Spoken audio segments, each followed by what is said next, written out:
Hey everybody, John here from the Indianapolis Motor Speedway, where we're going to do 30 laps around this historic 2.5 mile rectangle. Not really an oval, it's technically an oval track, but it's really a rectangle.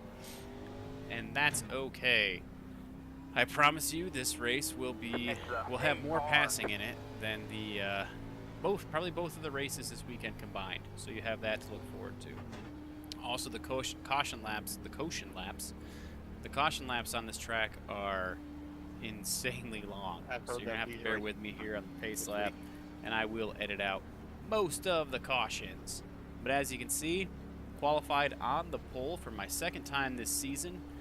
Really happy with that. I ran like I think it was a 53.7, which was not my fastest lap that I could run here, not my slowest either. Anything that I could run below a 54 I considered pretty decent, and was able to put it on the pole. I'm pretty happy with that. So gonna have my first front row start since Bristol, and we're gonna see how that goes. Strategy for the race here: you don't need tires, you don't need fuel. If you get some age on those tires and everybody else comes in, you don't want to be the sitting duck. So we're not all Kyle Busch, and we can't all run away from a field with 20 laps on the tires when everybody else has fresh tires. So we'll see what happens during the race, and if we have to take new tires at some point, we're gonna, but I'm not gonna continue to make the same mistakes that I've been making and coming in if there's an early caution when I don't need to, especially when I have this kind of track position at a track that's not too easy to pass at. But here we go, getting ready to take the green at Indy in the Xfinity Series. Pace car is gonna duck off, and a lot of guys want to go right now, and this orange, whatever his name is, car behind me, he's playing games. He wants to hang back and get a big run on me. He won't get next to me, so I wait till he does, and then I go. Green. He can't pass me before the line. So I was pretty happy with that. I thought it was a pretty decent start to get. At least I ended up still having the lead. Inside. Here the 5 ducks down to the inside. He must have got a really good run through turn 1. And I'm going to give him the room because I'm not interested in crashing out on the first lap of a race that I'm in a really good track position for. All clear, all clear. Come down the backstretch here, you see these signs. Those are your braking points, and I really think he's going to dive bomb me, so I give him room again and really allow him to get under me. I could have shut the door. I just wasn't sure how hard he was going to drive into the corner. This track is very, very easy, and I've said this a lot because it's probably true with a lot of tracks. It's very easy to overdrive the entrance to the corners. Clear low. But this track with the long, long straightaways really punishes you for it. So getting to turn 1, our brake point's there right at the light. I'm really trying to drop the tires below the line, get it down on the apron, and that's the fast way around the track. This corner was particularly tricky. I had a hard time figuring out the whole race. You're clear high, clear high. And I'm not sure if it was because of excuse me. I'm not sure if it was because of the asphalt down there instead of grass or whatever, but it was not a good corner for me the whole race. You can see there I missed my entry there, and the big corners on this track are turns 2 and turn 4 because they set you up for these big long straightaways. If you can get a good exit out of 2 and 4, you're gonna do well. And I'm doing well here for myself. I'm leading a few laps legitimately. So no complaints here. And you can see there the number 5, he overdrives the exit of that corner, which is easy to do. Gets into the wall, and now you see him crashing behind us. All right, man. Caution is out. Caution is out. Again, like I said before, I'm not pitting, and I'm going to stick to my guns this time. I'm not giving up the lead to come into the pits with 2 laps on the tires. There's just no need. So I'm going to stay out. Everybody else can do as they like, but they're all going to be behind me at the restart, so it doesn't really matter. But here's what happened. You see the 5, he just overcooks the exit of the corner, gets into the wall, and I don't know if the 18 takes the air off his spoiler. I don't know why he got that loose getting into the corner. and then the one hits him pretty hard, and the one gets clobbered. So, iRacing. Here you have it from the overhead view. He's just driving too hard. Gets into the wall, which I did about 1,000 times in practice this week, and then just gets loose on entry and hits the wall. And then gets collected by a bunch of people. I don't know why they were harder on the brakes, but whatever. Here we go again. Restart number 1. I'm going to try and maintain the lead. I'm going to maintain my speed until after I get the green flag, because I really feel like that gives me the advantage. But you see the 3 just says, screw you, and just goes. And that is an illegal restart. So that he is going to get penalized. The crappy thing is I think he actually gets credit for leading that lap, so oh well. You see I missed that corner badly. That turn 2 was hard. It was the toughest corner on the track for me just because I didn't have a good visual indicator of where my turn-in point should be. Like here, I hit the wall, and that's great. But there you have the signs on those corners, and then you can clearly see here on the right-hand side there's the guardrail, and then you can clearly see the grass with the rumble strip, and you can aim for that. In turn 2, that's not really there for you. You don't have a mark on the wall like you do coming into 4. And also it's all pavement because that's the pit exit. So turn 1's fairly easy.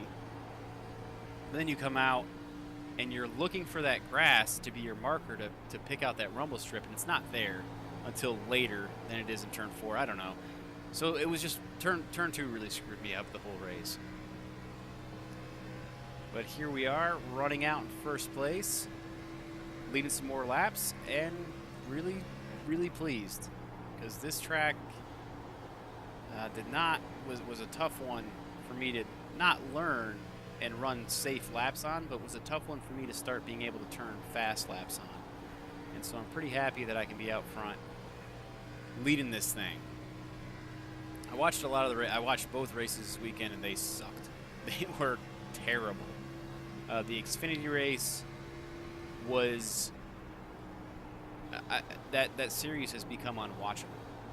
When you put a very good driver in Kyle Busch into the best equipment, and the Gibbs equipment in Xfinity is even more above the field than it is in Cup. When you give them the best equipment, it's not even worth watching.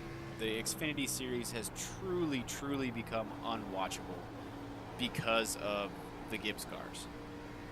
And I don't blame that on Gibbs. That's not Gibbs' fault. Here you see second place there, really trying to put some pressure on me for first place, but we're going to try and outrun him off of these long straightaways. He tends to overdrive the corners.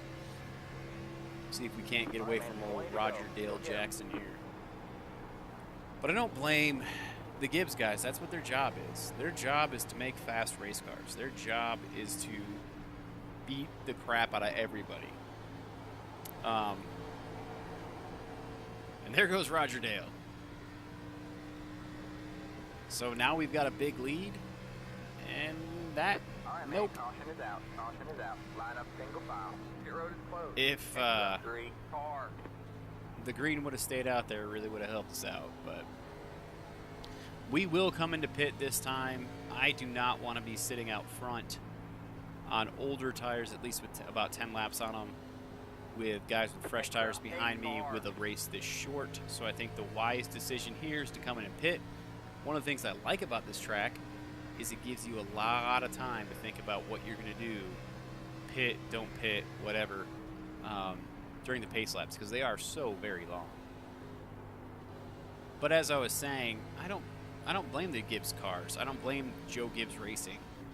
Their job is to make cars that are faster than everybody else and lead every lap and win every race. That's their job. NASCAR's job as a governing body is to make sure that there's still some sort of competition that's happening. And that is gone in Xfinity Series. You put Kyle Busch in car's that good, he's going to run away from those kids. And 9 times out of 10, when he's not there, Eric Jones and Daniel Suarez, even some of the times when he has been there this year, those two have been able to win. But nobody else can touch them. It's not worth watching anymore, and that's a problem. Because the minute it becomes unwatchable, the minute people start turning the TV off and not going to the track, which is if you saw the race on Saturday, I would guess maybe 5,000 people, maybe 5,000 people were in the stands. Sponsors are going to start pulling out of that series, and they're going to kill it. It's going to die. So you have to do something. You have to improve the quality of racing. And if you don't, that series is going to be gone, and that's going to be sad. Like, I don't want to see that happen. I like the trucks and the Xfinity series. I don't want to see them go away, but if NASCAR does not step in and do something about it, they're going to be gone, and you're not going to see them anymore. Sponsors are not going to want to give their money to something that people don't watch, and people aren't going to watch something that is a foregone conclusion. When you know Kyle Busch is driving the 18, you don't need to watch the race on Saturday. So something needs to be done about that. I'm going to stop here. I'm going to take 4 tires, some gas, and you saw 3 cars stayed out. One of those guys is going to pit the next lap around. I'm not sure why, but I'm going to restart in 3rd position.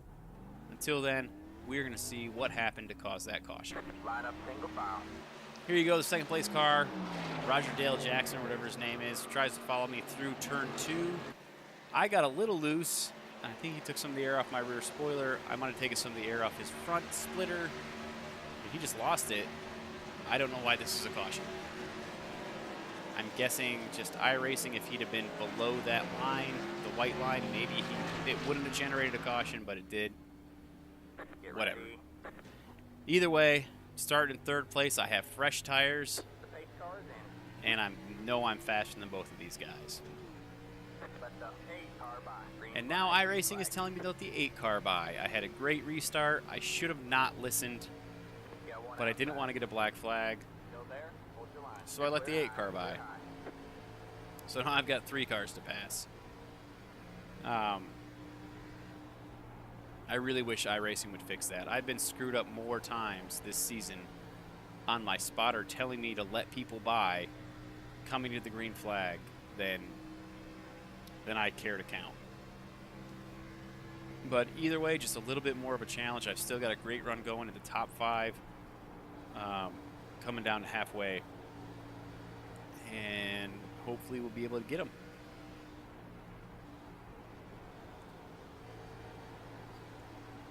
So I get a really good run through turn 3 here, or turn 4 here. I think about pushing it 3 wide and just don't. I don't want to risk that. So I'm going to bump this guy.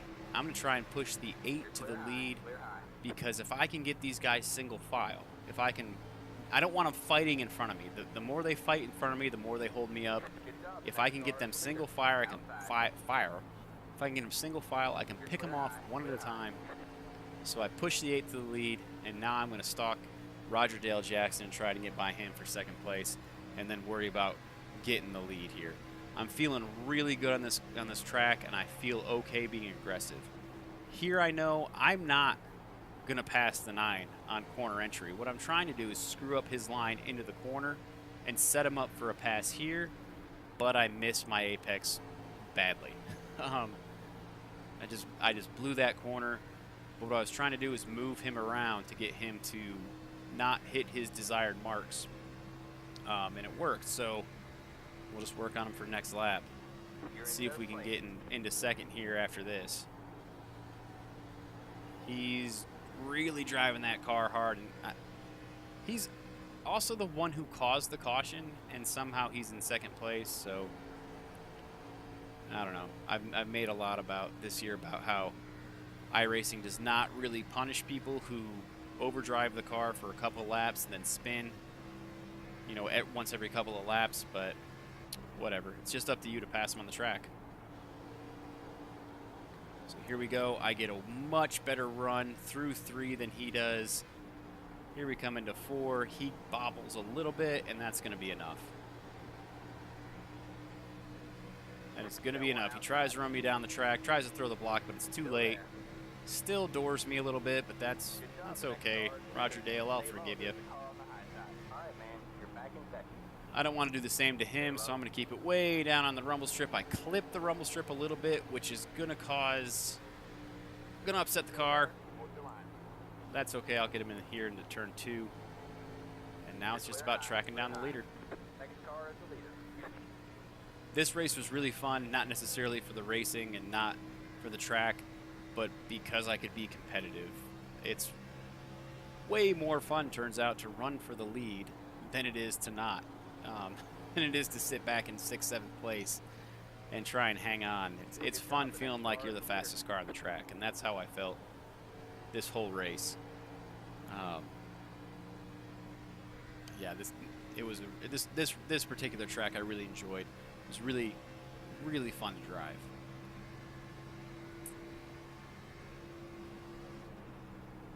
Going back to the actual events this weekend, I talked about Saturday, which was garbage. I mean, it was a dumpster fire. And then Sunday was really more of the same. And I'm not... I told a lot of people I talked to before the race this Sunday, you know, the Gibbs guys are going to run away with it. They have more horsepower. This is a horsepower track. So that's what happened. But I get it. You know, sometimes certain cars or certain teams or certain manufacturers are better on other tracks than the rest of the field. Ford was like that at Michigan for years, where nobody could touch Fords at Michigan. I don't have as big a problem with that, is that this is like the 5th time the Joe Gibbs Toyotas have really just run away with a race this year. They ruined Texas, they ruined Charlotte. Loudon last week, I think they led all but 2 or 3 laps. And then yesterday was ridiculous. I mean, ridiculous. Nobody could touch them. And that's getting pretty old. But also, Indy is not now and has never put on a good show. This track has always been boring. This track has always been single file racing where it's difficult to pass, and we've been racing here since 1994. So we've seen every version of stock car since 1994 race on this track, but the racing is always the same. So it was no surprise when it was not a good race. No surprise at all. And I don't think it's ever going to be a good race. I don't think these guys are ever going to put on a good show at Indy, because this track just does not lend itself to stock car racing. It doesn't. It's a single lane track in a stock car. Yes, the Indy cars can race 2 and 3 wide. They can do that because they're, I don't know, half the weight or a third of the weight or whatever they are, with 10 times the downforce, and they can race multiple lanes through the corners. These cars can't. A 3,400-pound stock car cannot drive on the outside through these corners and be fast. So it's never going to produce a good race, a competitive race. And I don't know what you do with that. I think with the Xfinity Series, you put them back at IRP, Lucas Oil Raceway Park now. That produced good racing. It's a flat, half-mile short track. They used to race at it, and you can see I'm really starting to close on the first position here. I'm pretty good through 1 and off of 4. Yes, I know the next car's leader. Thank you for that. But I think you put the Xfinity cars at IRP, or what was formerly known as IRP. And I know you can't get rid of this track. NASCAR worked so hard to get here. It was a big deal in the 90s when they came here. But it just doesn't work. It just doesn't produce good racing. And here you go. Big run off of 4. The 8's blinking a little bit all over the place, but that's okay. I've got the advantage down the straightaway, and I'm going to get the lead. Now I'm thinking maybe this race is mine to lose. I feel like I'm the fastest car on the track. I just passed for the lead. All I have to do is hold this guy off for a few more laps, and I'll be able to take home my first victory in the B Series, which is a pretty cool feeling. But I don't think NASCAR, I don't think the Cup Series is ever coming off of this track. I would like to see them go to IRP as well. I think the Cup guys on that half-mile track would be great. It'd be a much more entertaining show than anything we've seen here over the last 25 years. But obviously that's not going to happen. It was nice seeing Tony Stewart and Jeff Gordon take their little victory lap together. But overall, this whole weekend of racing was awful. It was just awful.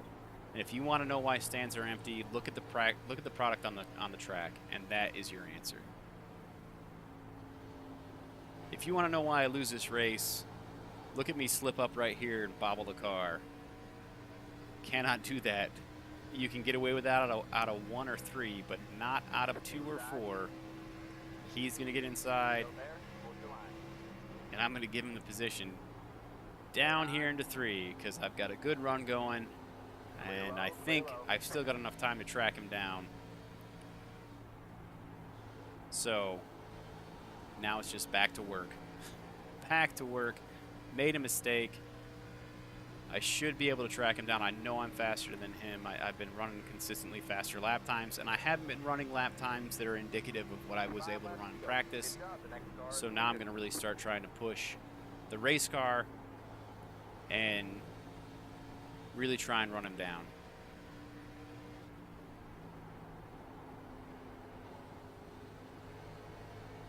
These are the areas you got to concentrate on here. Again, out of turn 2, out of turn 4.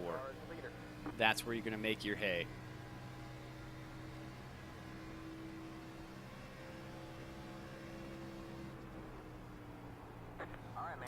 And the caution's out. And there's not that many laps left. And that's going to be the race. That one little mistake. One little mistake cost me. And guess who brought the caution out? Our buddy, Roger Dale Jackson, loses it. Smacks the wall. And spins down to the inside of the track. Nobody's affected. Why is that a caution flag, iRacing? Why is that a caution flag? There's no debris modeling here. Come on. Either way, here you go. I'm going to bring the car down across the start-finish line here in second place. Really should have won that one. Beat myself up for a little bit after the race because that was just a mistake coming through one that ended up costing me my first win in this series. So that kind of sucks, but hopefully there's more of that to come. And again, if I start running for wins on a regular basis here in B, I'll jump up to A. But given the success I had last week, you know, barely being able to hang on to a top 10, it's just not consistent enough for me. I'm going to stay down here in the B series. I like these cars. I like how they drive, and until I'm really competitive in these ones, then I'll jump up to A. But until that happens, I'm going to stay down here. Anybody race the Cup car here yet? Oh, this guy.